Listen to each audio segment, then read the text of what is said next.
अमृतपाल पे आप क्या कहना चाहिए? अमृतपाल का इशू चल रहा है काफी, इस पे आपका क्या रिएक्शन?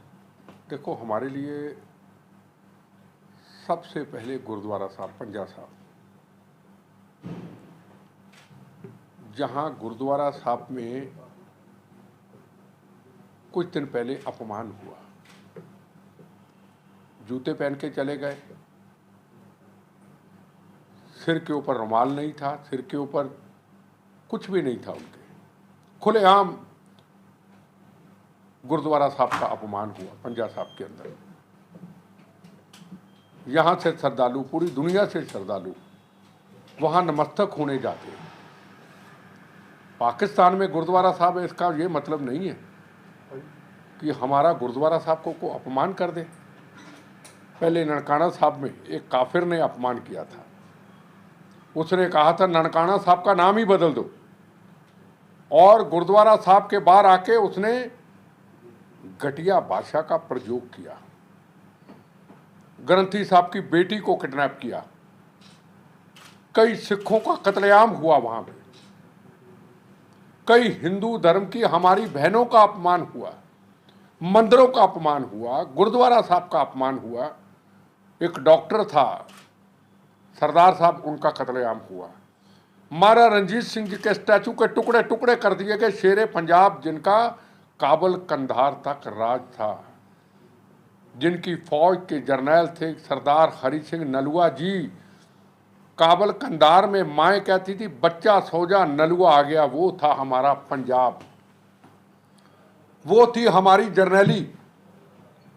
आज हमारे सिख समाज की संख्या, हिंदू समाज की संख्या कम हो चुकी है, उसके लिए कोई आवाज उठाने वाला नहीं। को काबल कंधार में गुरुद्वारा साहब पे हमला कर देता है, गुरु ग्रंथ साहब विराजमान होते हैं, माओं के, बहनों के सुहागों को उजाड़ देते हैं, खून की नदियां बहा देते हैं, और वहां काबल कंधार के हमारे सरदार साहब, काबल के रहने वाले, वो कहता मेरी जान जाए तो जाए पर मेरे गुरु का अपमान ना हो। सिर पे गुरु ग्रंथ साहब उठा करके विराजमान प्लेन में यहाँ लेके आते हैं। कभी जम्मू कश्मीर के अंदर सिखों का कत्लेआम एक लाइन में खड़ा करके। मैं पूछना चाहता हूँ इन चंद लोगों को जो खालिस्तान की बातें करते हैं, मैं पूछना चाहता हूँ, क्या नाम है इसका, अतिंदरपाल, क्या नाम है, अमृतपाल को पूछना चाहता हूँ, अमृतपाल तू बहुत गुरु महाराज को मानने वाला है ना, दुबई से आया ना, कनाडा से आया ना, जब वहां पे पाकिस्तान में अगर सिक्खी स्वरूप का इतना तुम्हें ख्याल है, अगर नार्को टेररिज्म की पंजाब के नौजवान नशों में जा रहे हैं, तो जा पाकिस्तान, जिसने महाराजा रणजीत सिंह के स्टैचू के टुकड़े टुकड़े किए, जिन्होंने अभी गुरु ग्रंथ साहब विराजमान पंजा साहब के अंदर जूते लेके अंदर चले गए फिल्म की शूटिंग करने बगैर परमिशन के, और उसके बाद गुरुद्वारा प्रबंधक कमेटी के अधिकारियों के ऊपर कंप्लेंट करवाई गई। इतना बड़ा अपमान, ग्रंथी साहब की बेटी को किडनैप किया। वो कहाँ बैठे वहाँ खालिस्तानियों, आप तो खालिस्तानी है ही नहीं, आप तो खालिस है ही नहीं, आपकी वो पगड़ी और दाढ़ी है, और है आप पाकिस्तान के एजेंट। रोज ड्रोन के जरिए हथियार पंजाब में भेजें, रोज ड्रोन के जरिए नार्को टेररिज्म फैलाएं, रोज ड्रोन के जरिए पाकिस्तान के इशारों पे हमारी नई जनरेशन को तबाह करें।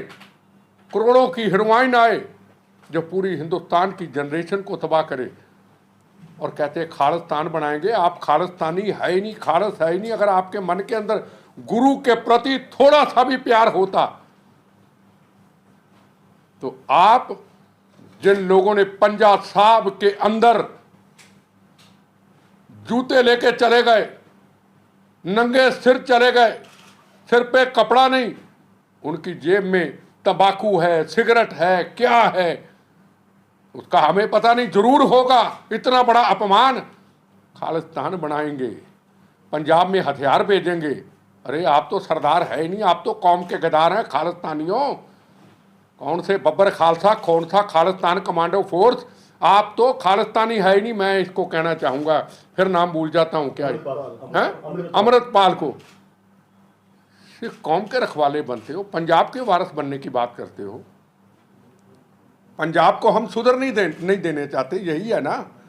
कभी आंदोलन, कभी खालिस्तान, कभी धर्म युद्ध मोर्चा, कभी चंडीगढ़ ले लेंगे। कहाँ था काबल कंधार तक सिख कौम का राज, महाराजा रणजीत सिंह शेरे पंजाब का। कहाँ हमें फंसा दिया एक छोटे से पंजाब में। राजस्थान भी निकल गया, जम्मू का हिस्सा भी कुछ निकल गया, हिमाचल भी निकल गया, हरियाणा भी निकल गया, दिल्ली का हिस्सा भी निकल गया, रह गया छोटा सा पंजाब। उसमें कहते खालिस्तान बनाएंगे। हिम्मत है ना, जा वहाँ, पासपोर्ट है ना तेरे पास, जा दुबई, और दुबई से जा पाकिस्तान।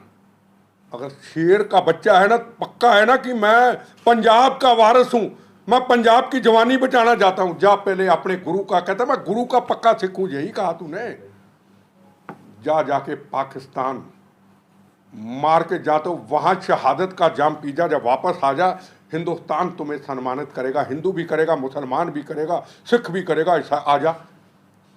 यहां आकर के जो गुरदास मान का गाना था, वसदी धरती उजड़ गई, हम लोग हैं पॉलिटिशियन जिम्मेदार, हम हैं धर्म के ठेकेदार जिम्मेदार। अब नया धर्म का ठेकेदार आ गया जी। जब हमारे पास एक अकाल तख्त साहब के जथेदार साहब हैं, हम उनके आगे सिर झुकाते। कई ऐसे कंट्रोवर्सल सवाल हो जाते हैं, अकाल तख्त के जथेदार साहब बोल देते हैं, हम बोलने से कन्नी कतराते हैं। कोई बात नहीं, जथेदार साहब हैं हमारे अकाल तख्त के चीफ हैं। हमारी एक मर्यादा है सिख कौम की, हम हर किसी पॉलिटिशियन के खिलाफ बोल सकते हैं, पर अकाल तख्त के जथेदार साहब के बोलने के वक्त हमारी जबान भी कई बार थरथरा जाती है। नहीं, वो जथेदार साहब हैं ना, आप जथेदार साहब को माने, नए जथेदार रोज आ जाएं, नए आंदोलनकारी आ जाएं। इतना सा पंजाब क्या 30 साल में हमने पंजाब के अंदर किया? बता दें, पंजाब के अंदर 30, 32, 33, 34 साल से जब आतंकवाद आया, 36,000 बेगुनाहों के कत्लेआम हुए, 19,000 हिंदू भाई शहीद कर दिए। क्या किसी के हाथ में बंदूक थी? क्या किसी के हाथ में रिवाल्वर, क्या कृपान थी? निहत्थे लोगों को मार दिया। लोग कहते कोई बात नहीं, पंजाब को तरक्की के रास्ते पे हम लेके जाते हैं। कोई दिन खाली नहीं जाता जिस दिन पंजाब में नया पंगा खड़ा नहीं कर देते हम। रोज डेली कोई ना कोई ऐसी कौन सी जवानी कहाँ पंजाब की लेके जा रहे हैं, कहाँ लेके जा रहे हैं पंजाब की जवानी? क्या पंजाब की जवानी, पंजाब के नौजवानों के बारे में आप सोचते? पहले माओ के लाल आपने गर्म भाषण दे करके,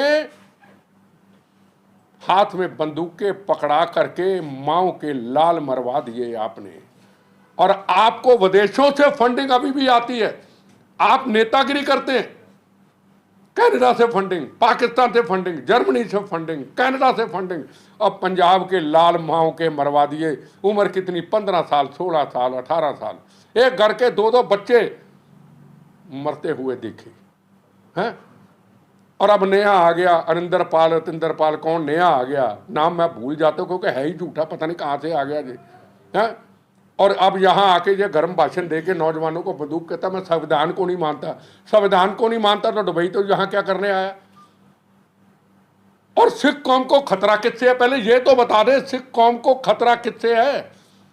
बोलने को कोई पॉलिटिशियन तैयार नहीं, सब कुर्सी सत्ता की दौड़ में भाग रहे हैं। कौम का कितना बड़ा नुकसान हो रहा है, पंजाब का कितना बड़ा नुकसान हो रहा है। आज पंजाब कहाँ इनके भाषणों ने पहुंचा दिया।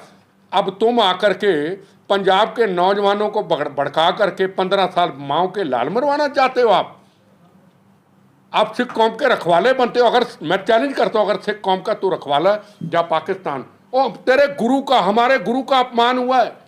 ननकाना साहब, जहां के सिक्खी की शुरुआत हुई, वो ननकाना साहब, जहां हिंदू मुसलमान सिख ईसाई नमस्तक करता है, उसका अपमान करे जाता। कुछ सवाल ही नहीं पंजाब के अंदर, उस चीज का कोई मुद्दा ही नहीं। इनके अपने, हर व्यक्ति के अपने अपने मुद्दे हैं। बंदी सिख छोड़ दो, हमारे साथ ये ज्यादती होगी। अरे जब गुरु का अपमान हो गया, गुरु के अपमान के ऊपर सारी सिख संगठन चुप क्यों है? मैं सवाल पूछना चाहता हूं सबसे।